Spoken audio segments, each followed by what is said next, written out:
Ahora podemos comprender con más claridad por qué Tomás afirma que el hombre, en la medida en que se da el estudio de la sabiduría, posee ya de alguna forma la verdadera bienaventuranza, porque guarda en su corazón el amor que se adelanta a todo lo que vendrá.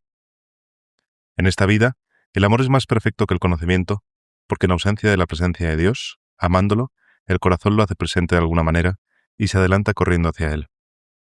En esto consiste la vida filosófica, en correr pacientemente hacia Dios mismo, viviendo en el umbral de la vida futura. Una vida que Tomás de Aquino anticipó con delicadeza y paciencia, saboreando toda la sabiduría que pudo mientras peregrinó en esta tierra.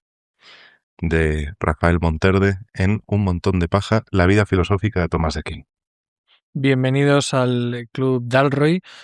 Como habrán podido escuchar, pues nos ha leído la voz del Club Dalroy, don Ignacio Pou, y tenemos con nosotros también en esta ocasión a don Rafael Monterde, un amigo, no es la primera vez que está con nosotros, y la verdad es que es un placer tenerlo de nuevo, así que bienvenido, Rafa. Muchas gracias, Javier. Nos acompaña también, lo que pasa es que no sé dónde mirar y no sé cómo llamarle, porque teníamos un tomista de referencia, pero ahora tenemos dos tomistas en pugna en la mesa. Tenemos a Javier Rubio, doctor para los amigos, y a nuestro querido Rafael Monterde, que además es compañero del departamento. Yo debo decir que yo todavía no he escrito ningún libro sobre Tomás de Aquino, y por lo tanto aquí claramente hay alguien con ventaja. Pero bueno, de hecho, precisamente para eso nos hemos reunido. Es simbólico, la gente no lo sabe porque nos escuchará cuando buenamente pueda, pero lo estamos grabando en el día en que en la universidad estamos conmemorando precisamente la fiesta del doctor angélico de Santo Tomás de Aquino, que no es litúrgicamente tampoco el día de hoy, que fue hace un par de días, pero bueno, que aún así, vamos, que es como una ocasión muy propicia para hablar precisamente de este libro que acabas de publicar. Y para empezar, Rafa, yo quería, por empezar por el principio, ¿no? Quería preguntarte o quería pedirte que nos comentaras, que nos hablaras un poco de qué es el libro, qué es lo que la gente se puede encontrar cuando empieza a leerlo, un montón de paja, y que luego ya nos cuentes más cosas, ¿no? El porqué del título, cuál ha sido un poco tu experiencia a la hora de escribir y tal, pero vamos, empecemos por el principio. Bueno, pues se titula Un montón de paja porque es una especie de meditación sobre el amor a la sabiduría, ¿no? Y he de decir que se me ocurrió cuando en la editorial Ciudadela, María José López Cebrián, mi editora, me propuso el proyecto de escribir el libro. Y, a ver, has dicho que soy tomista. Yo soy tomista aficionado. O sea, realmente conozco a Santo Tomás por lo que estudié en la carrera, por lo que he leído, etc. Y también trabajé un poco al principio de la tesis doctoral porque quería hacer la tesis sobre él, pero al final acabé haciendo sobre transhumanismo, que sobre eso era el anterior podcast, ¿no? He de decir que yo he leído más a un devoto de Santo Tomás que a un erudito de Santo Tomás. Sí, exacto. O sea, yo puedo decir que mi experiencia con Santo Tomás es de gozo. O sea, y de eso es lo que he querido expresar en el libro, porque yo lo estudié hace unos años. Yo puedo decir que fui seminarista hace unos años y allí descubrí la filosofía tomista, ¿no? En Pamplona fui alumno de la Facultad Eclesiástica de Filosofía de la Universidad de Navarra y descubrí a Santo Tomás con mis profesores. Enrique Moros, José Ángel García Cuadrado, ¿no? Que despertaron en mí la quietud tomista, ¿no? Y estudiando su metafísica, puedo decir que tuve un momento de verdadero gozo intelectual, de experiencia de verdadera belleza. Y eso fue lo que se me ocurrió a cuando me preguntaron si quería escribir el libro. Es decir, hay que comunicar el gozo que produce el encuentro con la verdad, ¿no? Y de ahí ¿cómo decirlo? Mi devoción a Tomás de Aquino, ¿no? Más que mi rigor académico, porque a veces... No por falta de rigor, ¿eh? No, lo digo que el ensayo es, pues eso, es más literatura filosófica que un estudio académico sobre Santo Tomás, ¿no? Pero la cosa es que a veces se ve a Tomás como el gran constructor de la catedral escolástica, ¿no? Que lo es, evidentemente, pero nos olvidamos de la verdadera sinfonía que suena dentro de esa catedral, ¿no? Y es una sinfonía maravillosa, que llena de asombro y que te mete en el misterio de la fe. Ujú. Entonces eso fue lo que dije, pues tengo que expresarlo. Y siempre me había llamado la atención la anécdota de que cuando a Santo Tomás al final de su vida tuvo esa experiencia mística en la Eucaristía y dijo que no podía seguir escribiendo porque lo que había visto, o sea, lo que había escrito le parecía un montón de paja en comparación con lo que había visto y le había sido revelado, ¿no? Se lo dijo a Reginaldo y a su hermana. Reginaldo era su secretario, según tengo entendido. Y dije, pues, hablando con María José, dije, ¿qué os parece que lo titule Un montón de paja? Entonces María José se me quedó mirando así, con cara de perplejidad, pero la cambió por un momento y me dijo, me gusta. Y yo, vale, pues vamos a ello, ¿no? Y de ahí el origen. ¿Por qué? Porque lo que me he encontrado siempre en Tomás, y cuando uno lo lee con detenimiento lo vive, es que era un filósofo y un teólogo profundamente humilde, ¿no? Ujú. Entonces, ya decía Teresa de Jesús que quien anda en la verdad anda en la humildad, ¿no? O algo Ujú. así. Y eso se ve no solo en sus escritos, sino en su propia vida, porque ese silencio final se debe en mi opinión, a que esa experiencia mística lo llenó de un amor tan profundo que se quedó sin palabras, ¿no?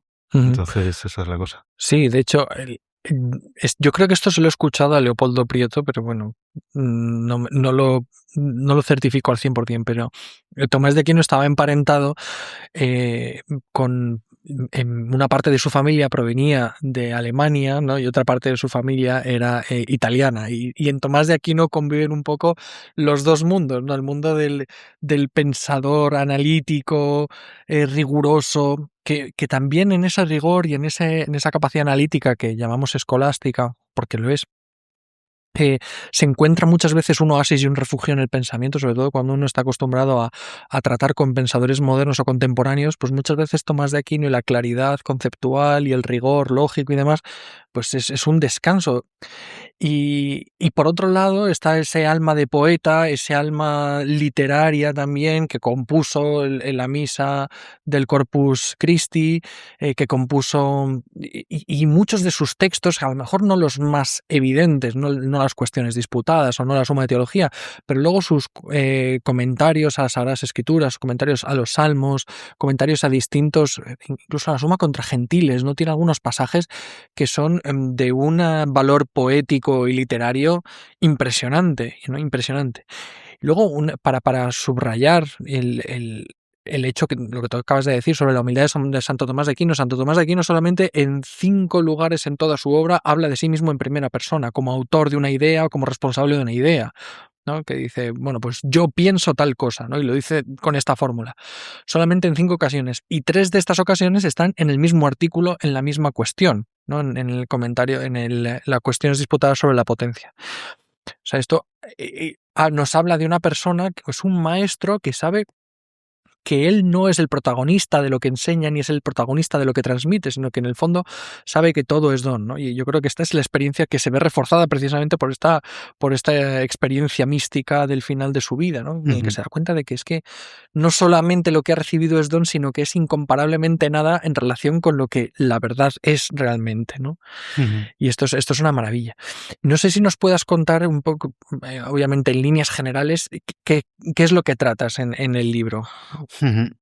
A ver, pues, buscando expresar ese gozo del encuentro con la verdad, pensé que lo que había que tratar sobre todo era el tema de la felicidad y la bienaventuranza, ¿no? Ujú.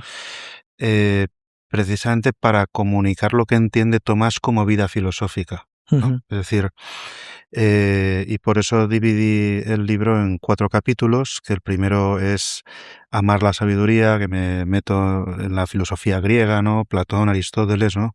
Como ese origen de búsqueda profunda de Dios, como una imitación imitación de Dios o una homoiosis theo que decía Platón, ¿no? Ujú. Eh, y luego también con Aristóteles, ¿no? La cuestión de la eudaimonía, tal, ¿no? Ujú. Hay que decir que Rafael es uno de esos filósofos amables con el lector que dice palabras en griego, pero las traduce, ¿no? En el libro, digo, para que el oyente no se asuste. Sí, he procurado hacerlo digerible el griego, ¿no? Que lo tenía un poco oxidado desde el bachiller y he dicho, venga, vamos a citar A sacarlo a pasear. Exacto, vamos a sacarlo a pasear un poquito. Perdón la interrupción.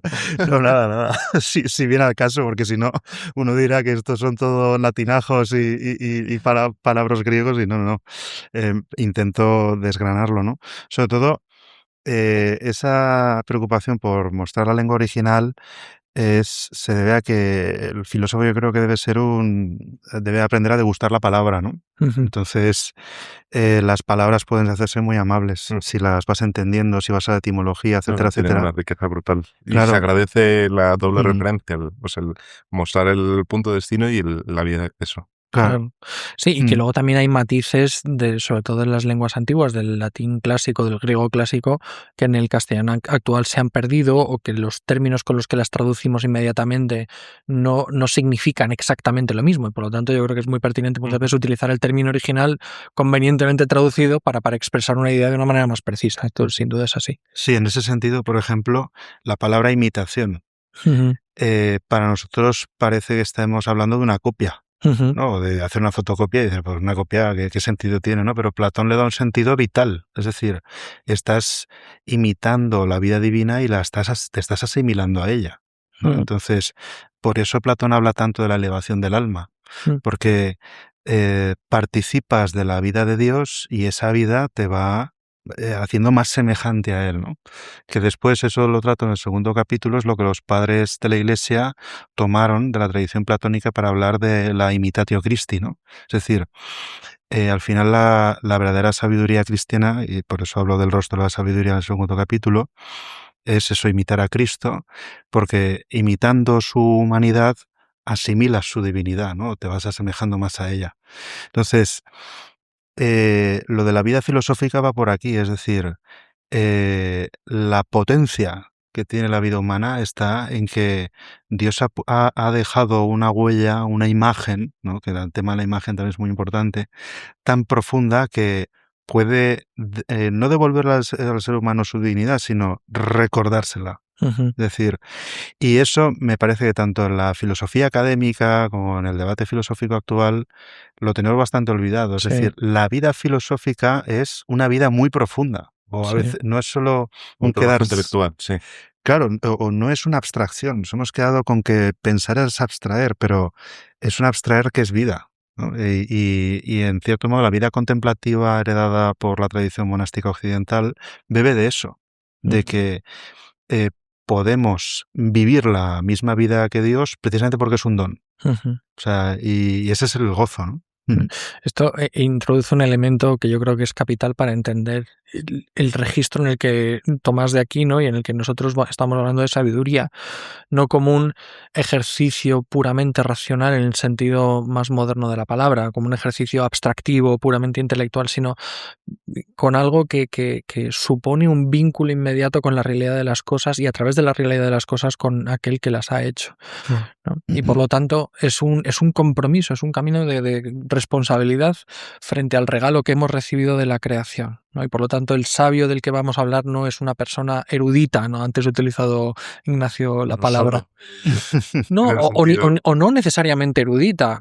No es necesario. Yo creo que cuando Tomás, esto ya nos lo podría explicar mejor Rafa, ¿no? Pero yo cuando Tomás de Aquino habla del sabio, la connotación no incluye, y yo creo que en Aristóteles y en Platón tampoco, no incluye necesariamente la erudición. Yo decía que en Tomás se dan las dos caras. Sí, pues seguramente en Tomás sí, pero que también puede ser sabio una persona y con todas las letras, sabio una persona que no haya ido en su vida a la universidad y que haya obtenido un conocimiento prácticamente por connaturalidad de la realidad que lo rodea. Y no es la típica, el ejemplo de la típica abuelita de pueblo que tiene las cosas clarísimas y a la que uno se acerca a pedirle consejo porque sabe mucho más, aunque no tiene tantos conocimientos metidos en la cabeza, ¿no? Y obviamente esto no es un dilema, pueden darse las dos perfectamente, ¿no? De hecho es muchas veces lo más frecuente en una persona que tiene mucho conocimiento y también mucha capacidad para traducir ese conocimiento en experiencia de vida, en una vida adecuadamente ordenada como una respuesta a la realidad entendida como don de Dios, ¿no?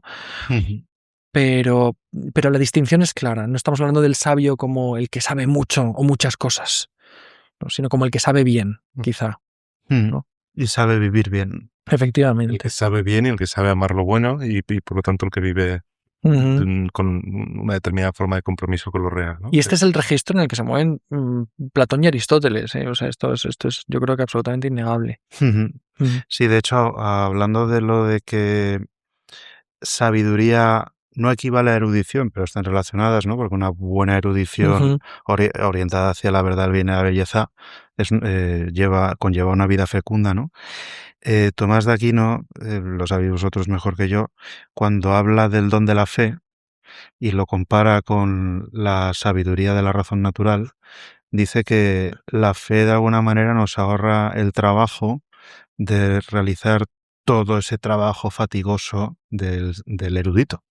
Dice, los eruditos y los sabios, si tuviesen suficiente tiempo, al final llegarían a las conclusiones de la revelación.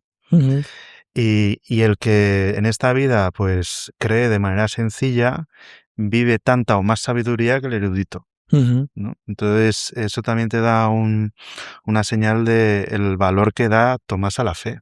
Es decir, la fe que vivieron nuestras abuelas, bien vivida, tiene tanto calado y tanto valor o más que Platón, Aristóteles o incluso Tomás, ¿no? O sea, ese es el tema. Por chinchar un poco, no porque no esté de acuerdo, sino por darle la vuelta. Y porque esto es algo que decimos mucho y sin embargo muchas personas pueden decir, sí, esto es muy elegante decirlo, pero ¿cómo sabemos que es verdad? ¿no?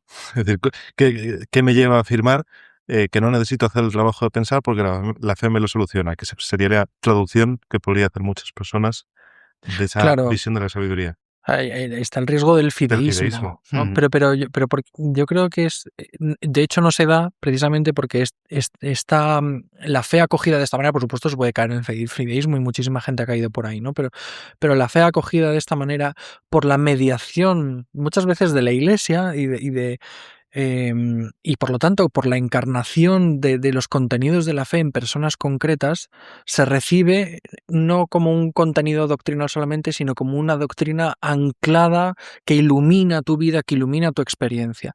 Yo creo que esta es la gran frustración de muchos protestantes y yo creo que es el gran descubrimiento de Newman en un buen sentido, una buena parte, ¿no? Es decir, es que los protestantes, claro, la sola fides. Es que esto supone en el protestante la necesidad o de abandonarse completamente a los contenidos doctrinales de la Sagrada Escritura, acríticamente, o el asumir la tarea laboriosísima de tratar de encontrar una justificación racional de todos los contenidos de la fe, lo cual es prácticamente imposible. Cosa que Santo Tomás reconoce en primeros artículos de la Suma, la teología es una ciencia. No en cierto sentido.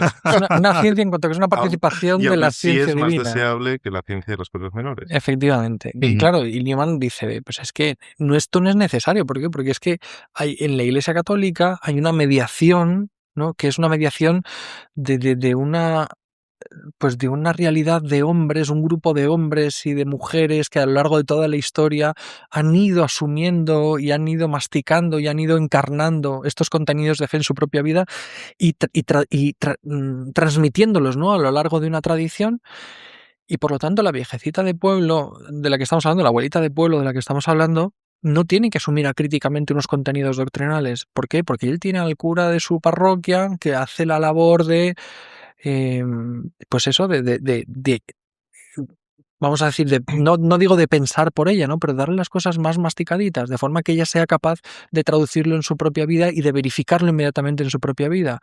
Y no se refiere a una fe que consiste en una relación espiritual, puramente espiritual respecto a Dios, sino que se refiere a una fe que consiste en el descubrimiento de Dios en las cosas del día a día. Pues eso es un punto interesantísimo que engarza muy bien con ese título del libro, que es una frontera, ¿no? Recuerdo el Santo Tomás de Chesterton, que dices que muchas personas han leído a Santo Tomás como el más racionalista, ¿no? Como el principio del racionalismo en filosofía. Y sin embargo es un racionalista que llegado a un punto se calla, ¿no? Y dice, todo lo que he escrito no es. Porque de alguna manera la propia exigencia de la razón exige callar ante la presencia de ciertas cosas que no pueden ser nombradas, ¿no? Y parece que se limita simplemente a señalar la dirección a la que esas palabras tratan de apuntar. Y yo creo que es una virtud del libro, que no es una explicación del pensamiento de Santo Tomás, sino que es un mirar con Santo Tomás hacia donde él mira, ¿no? Callando sobre lo que hay que callar, pero diciendo, bueno, Santo Tomás llega hasta aquí, pero no se queda aquí, él trasciende, ¿no? Sí, es que en ese sentido, al principio, pensando el libro, dije, voy a intentar mostrar el corazón de Tomás, ¿no? Cosa imposible. Pero esa era la idea, ¿no? Porque mi experiencia es que Tomás es un grandísimo agustiniano, que se expresa aristotélicamente. Estoy de acuerdo, muy de acuerdo. Pero no deja de ser, pues eso, hijo de San Agustín, ¿no? E incluso en su definición de felicidad. En algunas cosas, hablando de Aristóteles, etcétera, etcétera, cuando habla de que la felicidad es la participación en la felicidad de Dios, digo, bueno, esto es Agustín puro y duro. Sí, sí. O sea, es lo que dice Agustín en muchas partes de su obra, en concreto también las confesiones, ¿no? Y en ese sentido, el hecho de que al final de su vida se callara, lo que demostraba también era cómo su corazón le sobrepasó. O sea, es que la vida que debió experimentar en esa Eucaristía le dejó sin palabras, no sin logos, no sin razón, pero sí sin concepto o sin el lenguaje adecuado para decir, mira, me ha pasado esto, ¿no? O igual tuvo un silencio prudencial porque si él dijo que le había sido revelado algo, igual no podía decirlo, ¿no? O sea, ahí supo mantener el misterio, nunca mejor dicho, ¿no? Y yo creo que eso es porque, lo sabréis vosotros mejor que yo, que a lo largo de su vida fue un grandísimo contemplativo, un místico, ¿no? Que pudo compaginar su vida mística con la vida de la razón y no contraponerlas, ¿no? Porque tantas veces, sobre todo en nuestra cultura actual, parece que el que es místico tiene que ser irracional. Sí. O arracional, no sé cómo expresarlo, pero en Tomás, en Agustín, en los grandes teólogos cristianos, vemos ese equilibrio entre razón y experiencia de Dios que te hace ver que no son conocimientos contrapuestos, no hay una dialéctica en sentido hegeliano, ¿no? Y no sé, a mí eso me da un síntoma de que es la sabiduría verdadera, ¿no? Hasta el punto de que sí es un libro muy filosófico, pero no es un libro de o sobre la filosofía, sino de aquello a lo que la filosofía señala o aquello que la filosofía aspira a alcanzar en alguna medida, ¿no? Y en ese sentido, yo te diría que saco casi más provecho espiritual que filosófico del libro. He de decir que he rezado mucho escribiéndolo yo mismo. Que uno se queda con las ganas no tanto de leer más a Santo Tomás de Aquino, que también, desde luego, sino sobre todo de mirar y de ver aquello que Santo Tomás de Aquino está viendo. Sí, un poco. De hecho, el tercer capítulo, el del corazón de la sabiduría, de hecho le pedí a Luis Moreno Almonacid, él me dijo, yo tengo la regla de San Benito, si quieres te la dejo. Entonces la estuve trabajando porque de alguna manera quise meterme también en esa juventud de Tomás como novicio benedictino, ¿no? Y me tuve que hacer un poco monje para escribir esta parte, ¿no? E imbuirme del espíritu monástico, porque si no rezas, si no contemplas, difícilmente vas a poder expresarlo, ¿no? Y de alguna manera, sin ser exclusiva o sin tener que dedicarnos todos a la vida monástica, sí que entendí que en la vida monástica está el corazón de la fe cristiana, ¿no? Y que por eso se insiste tanto en lo de que la vida contemplativa hay que llevarla al siglo, ¿no? Para poder vivir de verdad la fe. ¿Por qué? Porque es verdadera vida, ¿no? O sea, el tema de lo del correr lo cita Benito en la regla, ¿no? Es decir, es curioso que el monje, estando tan quietecito, corre hacia Dios. Entonces, era algo que quería expresar, ¿no? Que, y de hecho lo que hace es citar a San Pablo. La verdadera vida contemplativa no es una anulación, no es una negación, no es un quedarse en la nada con una especie de nirvana que te deshace, como pasa en el budismo, ¿no? Sino que es una vida que te destaca tu persona, tu corazón ante el mismo Dios. Es decir, y te introduce en la vida trinitaria, ¿no? Que es lo que dice también Tomás. Que Dios, como amigo, de alguna manera te mete en su casa, en su propio corazón, ¿no? Y esa experiencia no es una experiencia de la absoluta nada, sino de un amor expansivo que después se concreta, lo que decíamos antes de las abuelitas, en una vida sencilla de entrega. Y sobre todo una entrega silenciosa. Sí, en una vida debidamente ordenada. Porque Claro. además inmediatamente contraponemos, ¿no? Y decimos, claro, es que tenemos en nuestra vida, tenemos que tener momentos de contemplación y tenemos que tener momentos de acción, ¿no? Tenemos que tener momentos de ocio y de negocio, o de asjolía y esjole, que decía... Sí, efectivamente, ¿no? Como cuando realmente a lo mejor se pueden integrar, y de hecho estamos llamados a buscar una cierta integración sabiendo que tiene que haber momentos fuertes en ambos sentidos, ¿no? Pero que evidentemente hay vocaciones dentro de la vida de la Iglesia que dedican más tiempo, están más enfocados a la contemplación en el sentido fuerte, a la oración contemplativa. No hay vocaciones solo dedicadas a la conquista. Efectivamente, efectivamente. Por lo que decía antes Rafa, ¿no? De que es la oración la que tiene que sustentar la vida. Pero además la vida tiene que estar ordenada, ¿no? Hacia la oración, ¿no? De la misma manera que Aristóteles decía que la asjolía tenía que estar ordenada a la asjolé, es decir, o el negocio al ocio. Pero esto no significa tampoco el acto contemplativo en el sentido fuerte. También el monje se dedica a cultivar el huerto y también el monje se dedica a preparar la comida o se dedica a tal, ¿no? Obviamente hay vocaciones pues más rigurosas o menos rigurosas, como en todo, ¿no? Pero el mismo Tomás de Aquino, en su propia vida, pues no hizo más que ir de acá para allá. O sea, es que es difícil encontrar un periodo de la vida del Aquino en el que estuviera en un mismo sitio durante más de 3 años, ¿no? Y es increíble la cantidad de obra intelectual que produjo, teniendo en cuenta, pues eso, que estuvo en París, luego se fue a Viterbo, luego se fue a Roma, luego se fue a Nápoles, luego volvió tal. Cosa que es un poco deprimente para los que no sacamos la tesis porque estamos con clases. Claro. O sea, ahí también es la genialidad del personaje, ¿no? Porque y sin espacio Schengen, ¿eh? Si yo viviese como Tomás recluido en un monasterio, eso nunca fue, ¿verdad?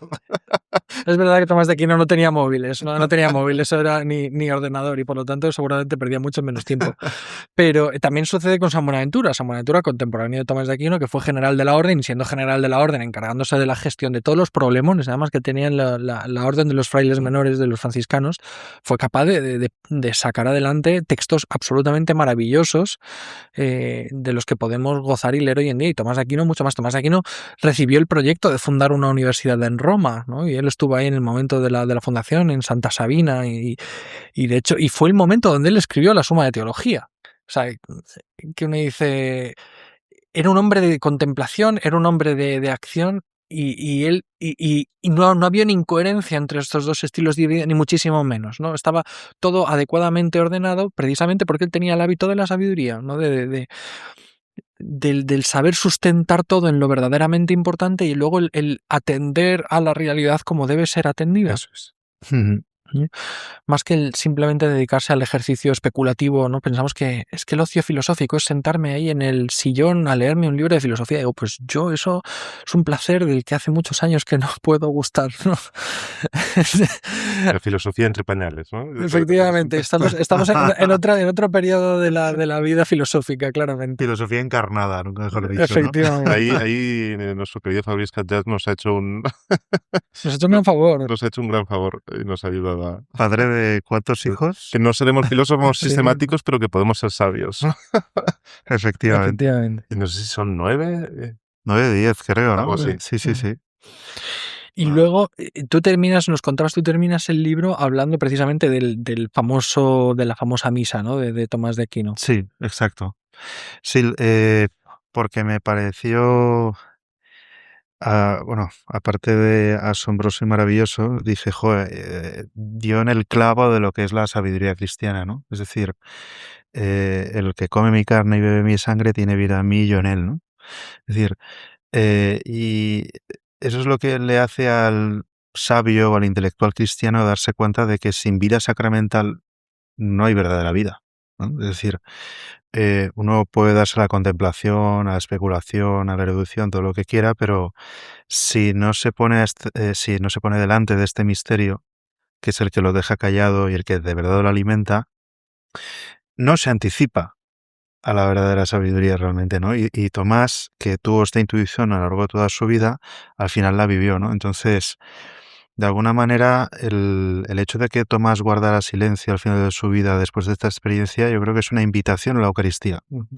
Y en este momento de la Iglesia en el que tenemos tanta crisis de identidad, yo estoy convencido de que si realmente cuidásemos la misa, la vida del pueblo de Dios, vamos, reverdecería de una manera histórica, ¿no? Es decir, el verdadero ayornamiento es ayornarse a la vida eucarística. Y un poco, mi propuesta va por ahí, es decir, eh, todos los grandes santos se han asimilado a la vida de Cristo en la misa. Y por eso creo que hay que insistir en esto, ¿no? Por eso lo de un montón de paja. Porque es tal el tesoro que tenemos entre manos, sobre todo los sacerdotes, que pasamos con demasiada superficialidad ante él, ¿no? O sea, creo que fue Enrique IV de Francia, cuando dijo París bien vale una misa, lo dijo en un sentido político, pero hay que ver cuánta razón tenía, ¿no? Es decir, no solo París, sino cualquier aspecto de la vida bien vale una misa. Y cuántas veces anteponemos otras cosas a la misa o la vivimos con demasiada soltura. Entonces, por eso creo que recuperar la misa para profundizar en la vida filosófica, sobre todo en la vida teológica, me parece fundamental. Y Tomás de Aquino es un ejemplo de ello. Me parece de estas cosas paradójicas, ¿no? Que uno solo lo descubre con el tiempo, pero nosotros que vivimos tan metidos en esa mentalidad calculadora, ¿no? Calculadora de objetivos, de resultados, y es simpático ver ese contraste entre Santo Tomás, la gran figura de la filosofía occidental en silencio, y su secretario nervioso, ¿no? que aparece justo en ese último capítulo, diciendo, ¿cómo se va a quedar la historia sin el último tratado de la Suma, ¿no? O sin los 5 artículos que te dé tiempo a escribir antes de morir. Y sin embargo, hay algo en ese silencio que es muchísimo más elocuente que 4 o 5 cuestiones más, ¿no? Y que trasciende el tiempo mucho más que lo que quizá Santo Tomás hubiese podido escribir de esa forma, y es un silencio que de alguna manera ayuda a distinguir o ayuda a romper esa ilusión de que podemos capturar la providencia divina, de que podemos capturar a Dios en un argumento, en un proyecto, y que nos recuerda ese mensaje evangélico, ¿no? De mis planes no son vuestros planes, vuestros caminos no son mis caminos, y que nos recuerda que lo que define a un santo es la vocación a la santidad, no son sus obras, no es su pensamiento, no son sus proyectos, no son sus méritos, no son su cuenta de resultados, ¿no? Y ese Tomás que calla y que renuncia a terminar la que luego ha sido su gran obra o la más conocida de sus obras, que es la Suma Teología, pues de alguna manera está poniendo ese punto de distinción, ¿no? Esto es mi obra, pero mi fin no es mi obra, es precisamente esa bienaventuranza, ese encuentro con la sabiduría del que nos llevaba hablando tanto tiempo y que no parece que no terminamos de creernos. Y sin embargo, él con ese ejemplo, con ese silencio aparentemente falto de toda elocuencia, nos da un ejemplo que para mí al menos es muy revelador. Y esto me llama la atención porque conectando con lo que estabais diciendo, me hace recordar precisamente el pasaje de 1 Corintios 18, ¿no? Porque la palabra de la cruz es necedad para los que se pierden, para el mundo, pero para nosotros, los salvos, es el poder de Dios, porque está escrito, destruiré la sabiduría de los sabios y el entendimiento de los inteligentes desecharé. ¿Dónde está el sabio? ¿Dónde está el escriba? ¿Dónde está el que sabe discutir en este siglo? ¿No ha hecho Dios que la sabiduría de este mundo sea necedad? Pues ya que en la sabiduría de Dios el mundo no conoció a Dios por medio de su propia sabiduría, agradó a Dios mediante la necedad de la predicación salvar a los que creen. Y siempre me ha llamado mucho la atención que el día de la dedicación de Santa Sofía, de la Basílica de Santa Sofía, que era la segunda basílica, ¿no? por antonomasia de la cristiandad después de Roma, era el día de la Navidad. porque la verdadera sabiduría es Cristo niño, humilde, que es también Cristo en la cruz. La cruz es la sabiduría del cristiano, ¿no? Y por eso la Eucaristía es el misterio de la sabiduría por antonomasia, el corazón de la Iglesia y lo que la óptica a partir de la cual nosotros debemos conocer a Dios y debemos conocer el mundo, donde Dios nos convoca para amarnos y para que nosotros lo amemos a Él, lo que ordena nuestra mirada y lo que ordena nuestra palabra, lo que nos enseña qué tenemos que decir y qué tenemos que callar, ¿no? Cristo, que es siendo la palabra con mayúsculas, sin embargo está callado en la Eucaristía, ¿no? Está representando en la misa el misterio de la pasión, muerte y resurrección, ¿no? La centralidad de la cruz. Es que me parece todo tan claro y tan... Y eso está mucho en el libro, ¿no? Y ahí es también para entender esa crítica de la sabiduría que hay en las escrituras, hay que entender que no es la misma sabiduría de la que estamos hablando, que el término es el mismo, pero que es...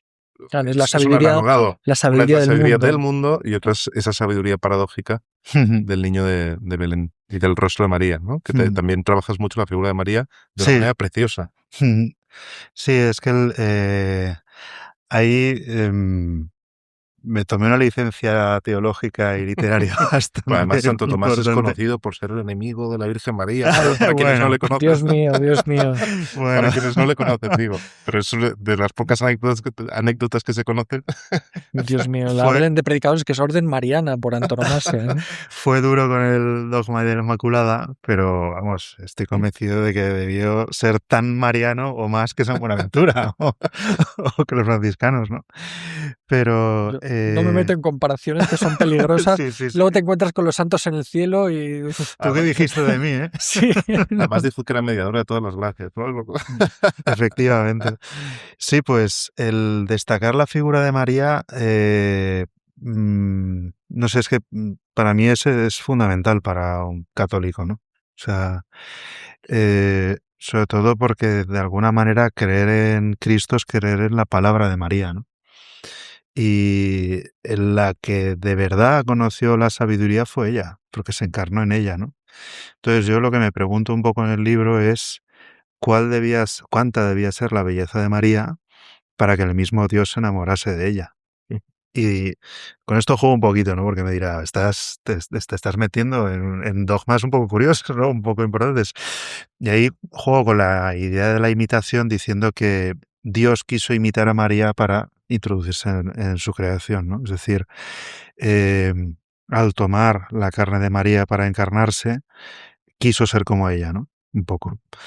Evidentemente esto no es así del todo, pero... es un quiso que hay que entenderlo bien. Claro. O sea, de hecho ya ha habido alguna persona que me ha dicho, es que te estás metiendo en un berenjenal, tal y cual, y yo, bueno, es licencia poética. Yo creo que a la Virgen le importe y a la Trinidad tampoco, ¿no? Hombre, parece natural pensar que el niño se parecería a la madre, ¿no? Efectivamente, suele suceder. Con eso, claro. Suele suceder. Efectivamente, ¿no? Y luego que sobre todo es lo de imitar a María. Es decir, fue una persona que guardaba todas estas cosas en su corazón, ¿no? Es decir, de alguna manera, yo no diré que María es agustiniana, pero Agustín es mariano. Es decir, en vez de el nous poéticos, ¿no? El intelecto agente aristotélico, habló del nous cardiacos, es decir, el intelecto del corazón de María, ¿no? Que yo creo que debe ser ese intelecto cristiano, ¿no? Es decir, de hecho lo expreso en ese capítulo de que Dios habla a la razón a través del corazón, ¿no? Ahí, sin caer en esa aparente lucha que pone Pascal de que el corazón tiene razones que la razón no entiende, yo creo que Dios se comunica a la razón a través del corazón, ¿no? Es decir, hay una unidad profunda que nos ayuda a descubrir la propia María, ¿no? De hecho, el verbo que usa el Evangelio para hablar que María guardaba es, creo que es simbalein, es decir, simbolizaba todas estas cosas en su corazón, ¿no? Las hacía una, ¿no? Entonces, está poniendo el dedo en dónde se fragua esa unidad de vida, ¿no? Donde la verdad se hace fecunda, pues en el corazón. ¿no? Que tantas veces nos cuesta iluminar por nuestras propias fuerzas, ¿no? Y que si viene una luz más profunda, vemos, ¿no? O sea, la luz de la razón se queda ciega, oscura ante el corazón. Por eso esa luz, que en el fondo es lo más profundo de la persona, solo la ilumina Dios. De hecho, Teresa de Jesús, al principio de las moradas, dice que esa luz está siempre presente, pero en nosotros hay pues aspectos de nuestra vida que la tapan e impiden iluminar nuestra vida con esa luz profunda que es el propio Dios. Y que la tarea de la vida de fe, de la vida religiosa, es ir limpiándonos por dentro, que esto es muy agustiniano, ¿no? Hasta que la luz, hasta volvernos transparentes y que la luz nos atraviese. Sí. ¿No? Hay todo ese camino de las moradas, ¿no? Y eso, por eso que yo creo que María es la criatura que ha sido más transparente de la historia de la Iglesia, ¿no? Es la pura transparencia. Y mirarla a ella, es que eso es lo más precioso. O sea, cuando uno piensa en María, no piensa solo en ella, sino que piensa directamente en Cristo y en Dios. Y porque es la verdadera fuente de la humildad, ¿no? Por eso dije, hay que poner la mirada en María, sobre todo por esto, porque quien mira a María, mira a través de la transparencia de sus ojos al propio Dios. Es Y que a la vez entender la figura de María es entender no solo el ideal de la sabiduría, sino también el ideal propio de la santidad, ¿no? Y por lo tanto, de alguna manera, también Tomás nos conduce en la misma dirección hacia la que nos lleva María. Efectivamente. A su propia manera. O sea que también me parece preciosa ahí la teología de la luz, ¿no? Que es transparente y sin embargo lo ilumina todo. Como el acoger en carne propia también esa sabiduría del verbo. Sí, además es una transparencia que también es muy propia del creador, ¿no? Porque el creador es tan humilde que solo nos deja ver su obra o a la criatura y nos deja descubrirlo a través de la criatura. ¿Pero por qué? Porque él se esconde, ¿no? Entonces, de alguna manera, siendo él el ser, deja ser a la criatura para que la belleza de la criatura lo haga presente a él, ¿no? Eso es un poco... Entonces, por eso se ve cómo María estaba tan unida a Dios Padre que lo imitaban todo, ¿no? Esa es la... Una pregunta que se me ocurría, un poco puñetera a lo mejor desde el punto de vista académico, porque este no es el Santo Tomás que nos ha llegado con frecuencia, o por lo menos no es el Santo Tomás al que uno lee a lo largo de los siglos de interpretación de Santo Tomás, incluso muchas de las escuelas tomistas hoy. Sí, la famosa cuestión de los tomistas y Tomás y los tomistas, ¿no? De ahí podemos retrotraernos a Lubac como el momento en el que se vuelve a leer directamente Tomás y en lugar de sus intérpretes. Bueno, ¿Por qué nos ha llegado tan anquilosado? ¿Por qué tanta manía a los tomistas como personas que solamente saben hacer exégesis de artículos en latín escolástico de la Suma Teológica y no como personas que verdaderamente reflejen esa búsqueda de la sabiduría a ejemplo de Santo Tomás? Yo creo que no, o sea, con sensatez no hay que exagerar. Yo soy muy crítico con los tomistas. Yo siempre lo exagero todo para provocar una respuesta razonable. Sí, muy bien, muy bien. Buen método. A ver, yo creo que es que la idea del tomismo que nos ha llegado muchas veces culturalmente, pues es la idea de la filosofía escolástica, que es una filosofía de silogismos, fría, árida, difícil de estudiar, que no es traducible a la vida, que no nos dice nada, que no se puede encarnar, ¿no? Y es verdad que la experiencia de muchos estudiantes pudiera ser así, ¿no?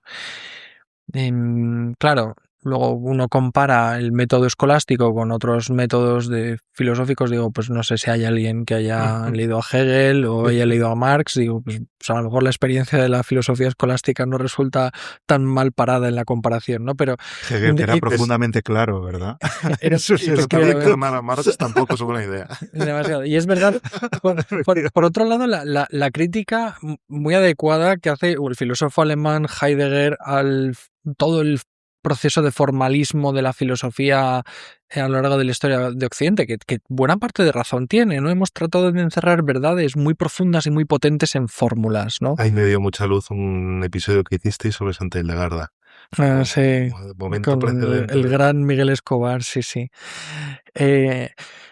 Entonces, a ver, sí, yo soy muy crítico de los tomistas, pero yo soy muy crítico de los tomistas especialmente porque después de, una vez fallecido Tomás de Aquino, pues sucede el lamentable acontecimiento de las condenaciones de París de 1277. Tomás de Aquino deja de leerse porque es un teólogo condenado, efectivamente, y muchas de sus tesis son condenadas injustamente cuando ya no puede defenderse. Hubo una primera condenación en 1274, pero claro, Tomás de Aquino estaba vivo, se pudo defender y le tuvieron que levantar la condena. Pero en 1277 había muerto ya, entonces murió en 1275 y por lo tanto pues le condenaron, no se pudo defender y la condena pues... ¿Qué es lo que sucedió? Pues que se impusieron otros autores, otras formas de pensamiento, la teología de Scotto, ¿qué iba a decir? Enrique de Gante, se volvió a una metafísica aviceniana con ciertos problemas y lo que sucede es que una vez que se restaura a Tomás de Aquino, todos los estudiosos de Tomás de Aquino ya no leen a Tomás de Aquino en su, vamos a decir así, en su contexto propio, sino que lo leen ya interpretado y mediatizado un poco por el combate contra el escotismo. Y lo que sucede cuando un cuerpo de ideas combate a otro cuerpo de ideas es que se asumen estructuras y lenguajes y vocabularios que no son tuyos, que son del otro, pero que tú utilizas para tratar de dialogar con el otro de alguna manera, ¿no? Entonces vemos a grandes tomistas yo qué sé, como el Capreolo, como los grandes tomistas de la Escuela de Salamanca, como Báñez, ¿no? Que asumen, que explican la metafísica de Tomás de Aquino, comentan la metafísica de Tomás de Aquino utilizando expresiones que son escotistas, que no son de Tomás de Aquino. Y ahí comienza un proceso de formalización y de rigidez del pensamiento tomista que además se convierte como en una especie de sagrada escritura de referencia filosófica y teológica para combatir ¿no? Para combatir primero a los escotistas, luego a los protestantes calvinistas, a los luteranos, a los calvinistas y demás. Y por lo tanto también como motivo principal del rechazo de todo el resto de Europa. Efectivamente. Entonces se vincula lo medieval oscuro, ¿no? Retrógrado con lo tomista y lo vanguardista cuando la verdad es que no es así en absoluto, no es así en absoluto. De hecho, si somos sinceros y leemos a los teólogos estos que estamos leyendo en el grupo de investigación de Leopoldo, los teólogos anglicanos y demás, son todos citan a Tomás de Aquino, evidentemente, porque es el que explica mejor las cosas y aunque no lo quieran, lo deben hacer. ¿Qué es lo que sucede? Que en el año, a finales del siglo XIX, no recuerdo exactamente el año, el Papa León XIII promulga la Aeterni Patris, ¿no? Porque había sucedido que el tomismo o la escolástica se había quedado poco a poco arrinconado en ciertas facultades de ciertas universidades pontificias, mientras que en todas las demás universidades de Europa y del mundo pues enseñaban otras filosofías. Claro, León XIII, que es un hombre tremendamente culto, muy conocedor de Tomás de Aquino, dice, id a Tomás, hay que volver a Tomás, ¿no? Y pide, por supuesto que consagra a todos los centros educativos católicos al patrocinio de Santo Tomás de Aquino, pero también pide a todos los intelectuales católicos que vuelvan a Tomás de Aquino, ¿no? Y esto es lo que lanza a Henri de Lubac, a Cornelio Fabro, a la Escuela de Barcelona, a los autores de la Escuela de Barcelona, Canals y Bofill y toda esta gente, a Gilson, a muchos, a volver a leer a Tomás de Aquino, no a través de Juan de Santo Tomás, de Báñez, de San de Domingo de Soto o de Cayetano, muy válidos todos ellos, por lo demás, mucho más grandes que yo. ¿Quién soy yo para juzgar a esta gente, por Dios bendito? Pero que volvamos a leer a Tomás de Aquino en sus propias páginas, ¿no? Y de pronto descubrimos que, hombre, pues no es tan formalista como pensábamos, ni muchísimo menos, ¿no? Y que tiene una grandísima riqueza y una grandísima enjundia y libertad. Y una grandísima... Sí, y que luego pues te encuentras pasajes que son magníficos, de una claridad metafísica formidable, de una claridad mística y teológica formidable, te encuentras cantos litúrgicos, te encuentras comentarios a la Sagrada Escritura que son absolutamente iluminadores y descubres que esta historia que te habías contado tú de que Tomás de Aquino es como una especie de aristotélico medieval, pues resulta que no, que Tomás de Aquino, en sus intuiciones metafísicas y teológicas más profundas, está mucho más cerca de San Agustín que de Aristóteles. Que Aristóteles es el lenguaje que utiliza porque es el lenguaje del filósofo de moda de su época, ¿no? Pero que de hecho, incluso yo diría que muchas de sus intuiciones metafísicas, más que aristotélicas, son platónicas. Y eso se lo critica mucho Heidegger, de bautizar a Aristóteles innecesariamente. Efectivamente. De platoniza a Aristóteles. Leía al Dionisio Areopagita, vamos, Sí, como sí. padre de la Iglesia. Efectivamente. Por eso la inspiración neoplatónica de Tomás en gran parte se debe a eso, ¿no? Agustín ya pseudo Dionisio. Ya el pseudo Dionisio. Y además era un hombre, y el Liber de Causis, una obra apócrifa de autor desconocido, atribuida por algunos a Pedro el Hispano, ¿no? Pero que no se sabe realmente quién lo escribió. Probablemente lo escribió un filósofo árabe, para ser sinceros, pero era una obra absolutamente neoplatónica. Y aquí se ve también la inmensa, y hemos descubierto, ¿no? Que a lo mejor el tomismo resulta que más que un sistema de ideas es un método de sabiduría, es un camino de sabiduría, ¿no? Muy abierto, además. Efectivamente, Tomás de Aquino, uno cuando lo lee, dices, está jugando. Sí, Va jugando con las ideas, toma de aquí, toma de allá, y en cierto modo interpreta y reinterpreta a los autores como quiere. Sí, sí. Pero también es un poco frustrante su como anhelo por salvar todo lo salvable. Eso es, ¿no? Porque eso le honra. De pronto no se pone para la historia de la filosofía, pero desde luego sí le honra personalmente. Claro, pues es lo que hay que hacer, ¿no? Pero es que se pone a citar a Averroes, ¿no? Y es que en esta cuestión Averroes dijo tal cosa y se pone a tratar de dialogar con Averroes y dices, pero que no es necesario. Pasa de Averroes, cuenta tú tu historia. Efectivamente. Pues no.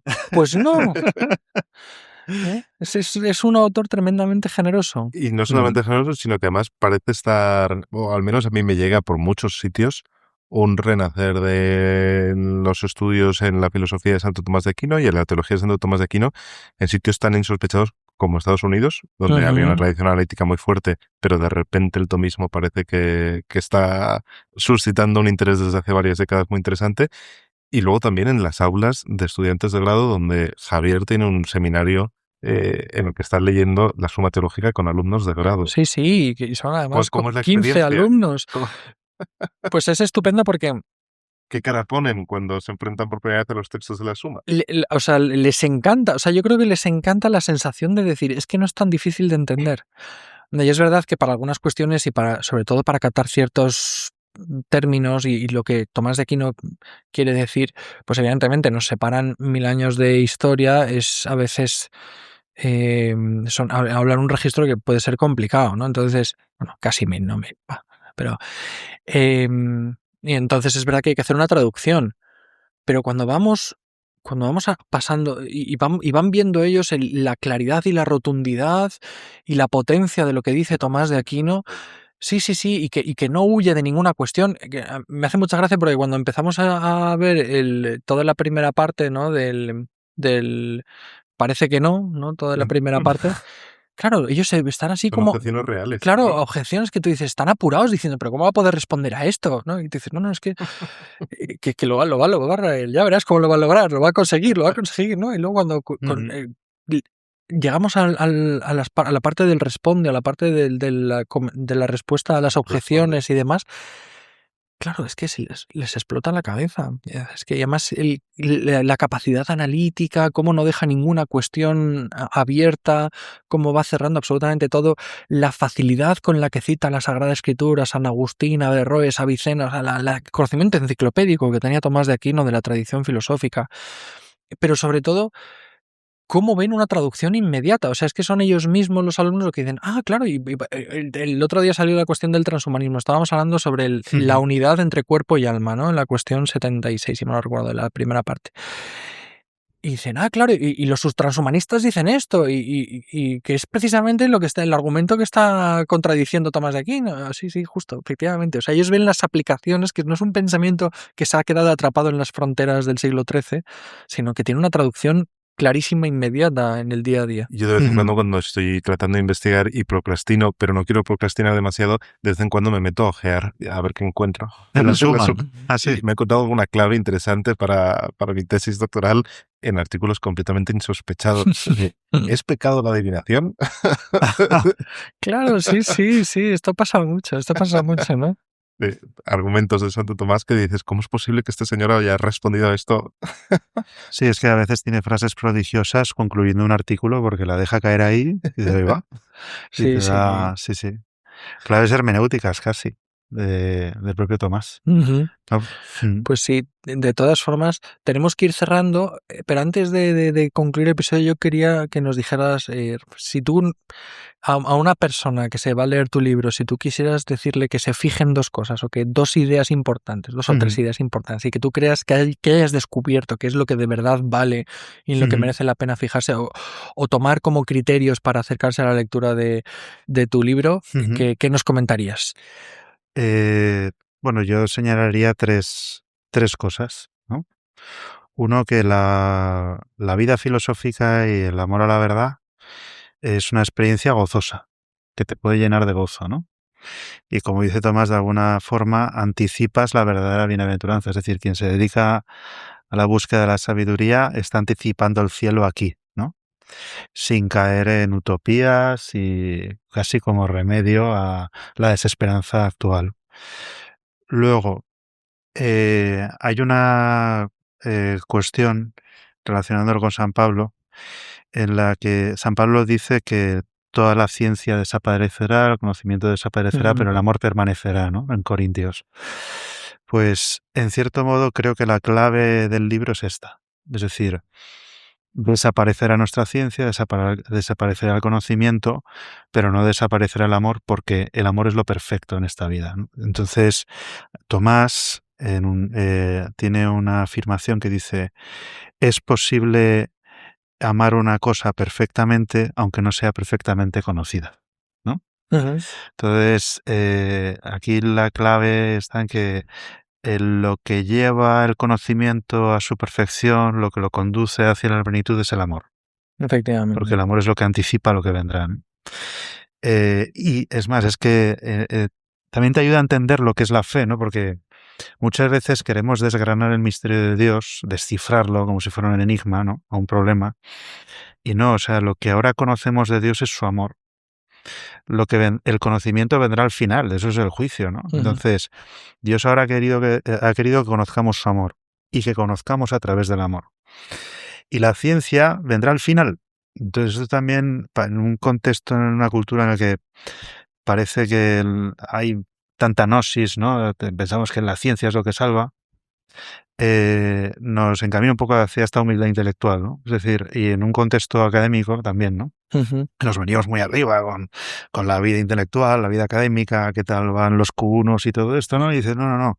Lo que de verdad va a dar fecundidad a tu actividad académica es el amor. Y eso, llevado a la práctica de la docencia, yo creo que te ayuda a comunicar mucho mejor la verdad, ¿no? Que es, en cierto modo, el fin de nuestra universidad, ¿no? Nuestra misión. Y a la vez no es ni mucho menos una afirmación del irracionalismo, es decir, que de hecho nuestra experiencia es esta, que aquello que nos convoca, aquello que amamos, es aquello precisamente con lo que entramos en una relación que nos permite a la larga comprender, conocer con más profundidad y por lo tanto amar más también, ¿no? Es decir, que ahí hay es decir, que no es o el conocimiento del amor, sino el conocimiento a través del amor, ¿no? Y el conocimiento como culminación del amor. Efectivamente, y ahí también se ve lo agustiniano, platónico de Tomás, ¿no? Que aunque Aristóteles dijera que era más amigo de la verdad que de Platón, ¿no? Yo creo que Aristóteles también fue un gran platónico en este sentido. Sí, no, yo creo que interpretar a Aristóteles de otra manera es un error. Muy bien, bueno, pues vamos a terminar como siempre con alguna recomendación. Nosotros, evidentemente, lo primero que vamos a hacer va a ser recomendar tu libro, Un montón de paja, de Rafael Monterde. Y no sé si aparte tú quieres recomendarnos algo más, algún otro libro que te haya servido a ti de inspiración o algún consejo que quieras dar a los que nos oigan. ¿Algún libro que me haya servido de inspiración? Hombre, a ver, para mí Ratzinger es un autor que me ha ayudado muchísimo a profundizar en mi vida de fe, ¿no? Pero luego Agustín de Hipona. Es mi libro de cabecera para recomendar a los alumnos, Las Confesiones.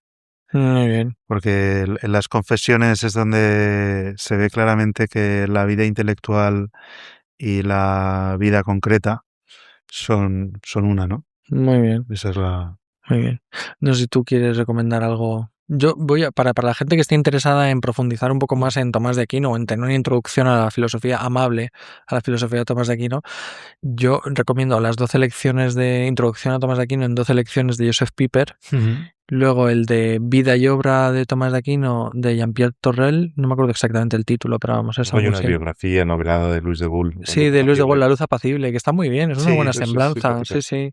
Luis de Y muy Gaulle, bien escrita. autor alemán. Sí, él escribió muchas vidas de santos, muchas semblanzas noveladas de vidas de santos, ¿no? Un católico alemán de principios del siglo XX, estupendo. Además, a mí me recuerda un poco a Chesterton, porque también así como gordo y tal, y buen rollista, ¿no? Chesterton, el Santo El Tomás Santo de Tomás de Chesterton. Chesterton, por supuesto, por supuesto. Pues sí. Y nada más, te agradecemos muchísimo, Rafa, haber venido en otra ocasión. Y el seminario de Javier, por supuesto. Efectivamente. Está abiertísimo, mi señor, está abiertísimo. Quien quiera venir, ¿Cuándo faltaba es? más. ¿Qué hay que hacer para saberlo? Pues es venirse a la. Bueno, o preguntarnos, ponerse en contacto con nosotros y preguntar. Pero vamos, que es en la universidad todos los martes de 12 a 2. No, Una hora fantástica para cualquier trabajador. Efectivamente. O sea, es Pues lo recomendaré a mis alumnos. inescapable. Pues muchísimas gracias. Yo lo que quería agradeceros la invitación y nada, que siempre me encanta venir al Dalroy. Ya habrá más ocasiones seguro. Venga. Gracias. Muchas gracias a todos.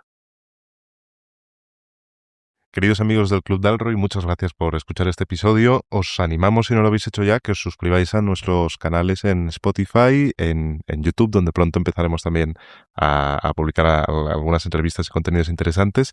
Y por supuesto que si creéis que este episodio puede interesarle a alguien que conozcáis, que nos ayudéis a darlo a conocer. Y también que nos pueden seguir en redes sociales, Twitter, Instagram y escribirnos cuando quieran.